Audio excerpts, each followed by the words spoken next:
এরকম পানি কমে গেছে। তিস্তা নদীর যে বন্যা হয়েছিল কয়েকদিন আগে, হালকা বৃষ্টির কারণে সে বন্যা অবশ্য কমে গেছে। তিস্তায় কিন্তু তেমন পানি নেই।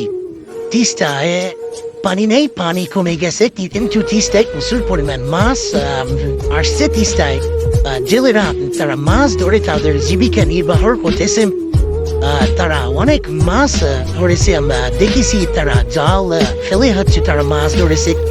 তিস্তায় যে বন্যা হয়েছে সে বন্যায় কাদা পানিতে অনেক ধরনের মাছ আসছে। বাচ্চারা পানিতে খেলাধুলা করতেছে আনন্দের সাথে। তিস্তার যে পানি কমতে শুরু করেছে, কিন্তু তিস্তা নদীর ভাঙ্গন কিন্তু কমতেছে না।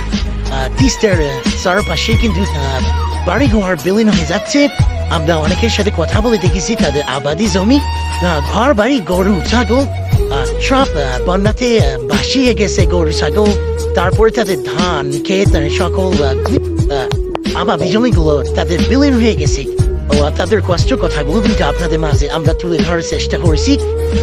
আর আমরা দেখতে পাচ্ছি আমাদের যে ভিডিওতে আমরা কয়েকজন চাচিকে দেখেছি, তারা হচ্ছে তাদের তরকারির জন্য যে হচ্ছে তারা তিস্তা নদীতে জাল তুলে তারা মাছ মারতেছে। তাদেরকে দেখানোর চেষ্টা করছি আমরা। কিন্তু তিস্তা নদী খুবই দুর্ভিক্ষ দেখা দিচ্ছে। আমাদের তিস্তা নদীর সকলের একটা দাবি, তিস্তা মহাপরিকল্পনা আমাদের বাস্তবায়ন চাই।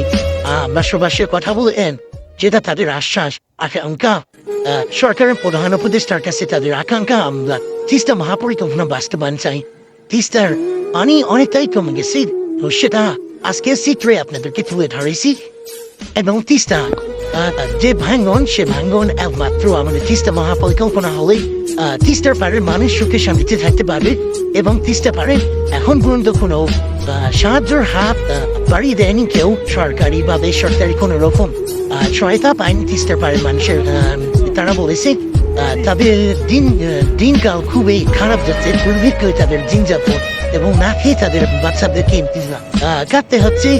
তারা গত কয়েকদিনের যে বন্যাতে তারা গত 2 দিনে তারা ঘর থেকে বের হতে পারেনি, এবং তাদের খাওয়ার যে সম্বল ছিল সেই সম্বল খেয়ে তারা বেঁচে ছিল আর কি।